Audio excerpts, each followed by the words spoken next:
TV, no disrespect to them, I watch those channels all the time. The people were hysterical. They were saying, throw the politicians out. Let's, bring in some sort of a military rule. Let us take charge. It's the politicians who have failed us. But why? This class of people, which we all belong to, again, I'm not particularly blaming any one person, or I'm including myself. We've been so apathetic towards politics. We don't go out and vote. We don't engage in the political process. We don't bother to find out what it takes to be part of a political party. How do we move up in a political party, offering ourselves as candidates? We don't do all that.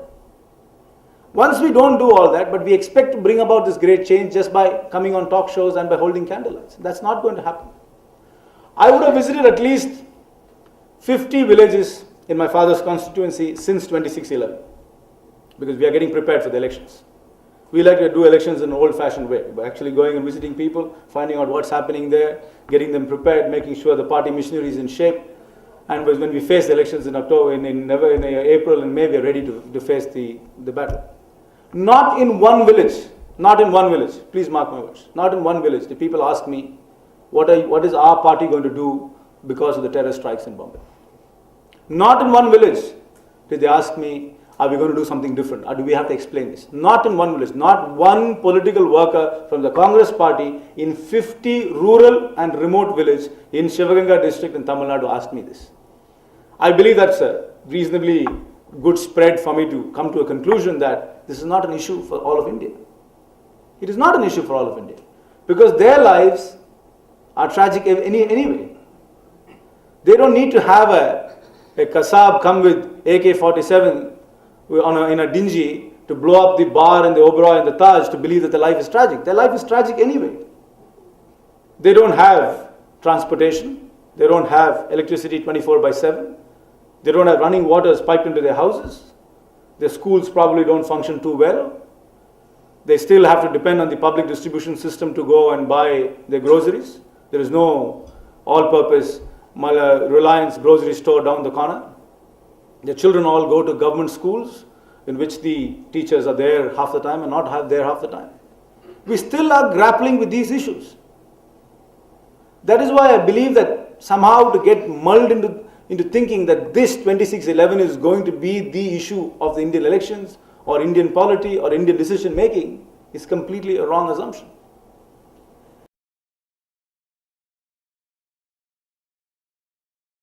Media anymore. Everybody is reading different things. We are reading different things. We believe we are watching a particular media, and we somehow tend to believe that politics is going to be dominated by what we are hearing and what we are listening to. But I think that's where this whole leadership deficiency comes. Into believing that what we are seeing or what we are reading is going to set the national agenda. There is a huge crisis of leadership. There's no doubt about that. There is a huge crisis of leadership in India. That leadership, particularly there's a huge crisis of leadership in, I would say, in candid terms, amongst the middle class educated people and also among the secular Muslims. There is a huge leadership crisis in these two segments of the population.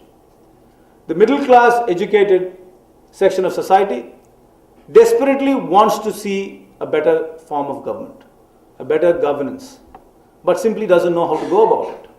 They believe that just by writing letters to the editor, that by coming on candlelight vigils, being on NDTV big fights, you're actually making a change. Yes, you're making a noise, but you're really not altering the way the game is played. You like it or not, our constitution is set. You like it or not, we are a parliamentary democracy. You like it or not, we will have elections once in 5 years or earlier if a government collapses. You like it or not, the only way you will ever wield influence and power in this country is by actually contesting an election and winning an election.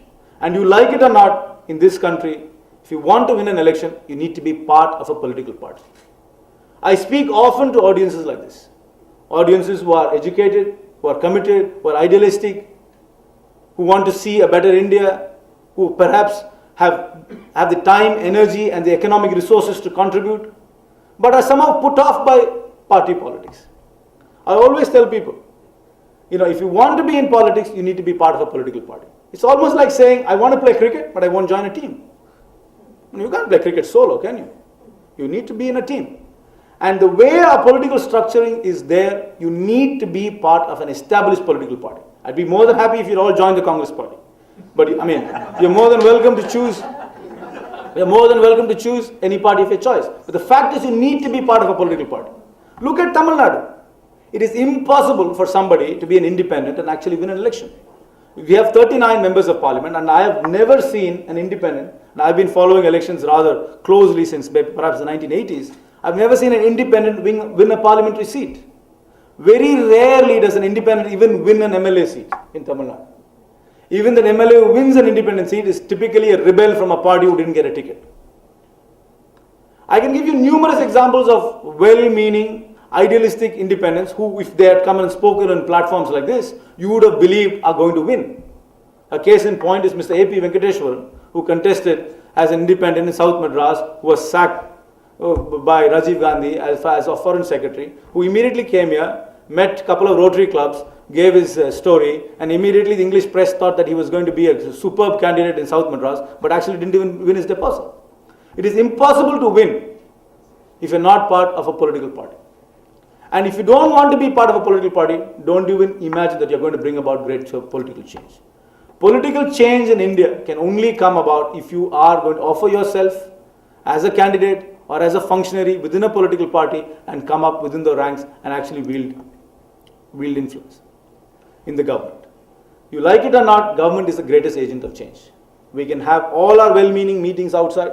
We can write as many op-eds as we want. We can come on as many talk shows as we want. But if you really want to see change, if this class of people feels alienated by what's happening in India, if this class of people feels sorry for what's happening in India, if this class of people feels that they are not part of the change which they like to see, if they really want to make a difference, it is absolutely and totally essential to be part of the political process, play the game by the rules which it's written. It might be a dirty game, but you got to play that game, win, and then make the change. For all of us would love Obama, but how has he made that change? How has he actually come to the stage where he is there promising a better America, a better world? Through the political process. He didn't just write columns in the Time magazine and Newsweek and then somehow catapult to this. He did politics the old-fashioned way. He came up the ranks of the Democratic Party. He didn't have a political legacy. He didn't come from a big political family. He didn't come from big money. But he came to the ranks of the Democratic Party. He started off his life as a community worker in Chicago, became, I think, an aide to a congresswoman from Chicago, then contested a seat for the Chicago legislature, then came on to lost an election to the Chicago Senate, then got elected to the US Senate, and then became a nominee for the presidential election, and then won the election. So he came through the process. We have to be willing to do that. We can't bypass the political process and actually bring about the great change. That is where I see a huge leadership deficiency among the middle class, well-meaning people. Amongst the people who I say who watch NDTV, CNN, IBN, read Outlook and India Today. I mean, I have a bit of a disdain for these people because I meet them all the time because I live in that same world. My friends and family are from the same world. They all have this angst within them. But then, when it comes to taking the next step to bring about the great change, they all pull back. They're just limited to complaining about the system. But who created the system?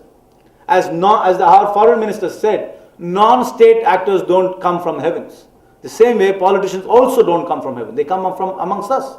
So if we want to see that change, if we want to see that leadership has to come from people like us. We need to step up and take the leadership. We need to make that sacrifice and take the leadership. And leadership is not going to be thrust upon you. You need to go seek it and you need to go and take it. And until that happens, it's completely pointless. You can have any number of people like me come and preach from near the pulpit here, but we'll see no real change after that.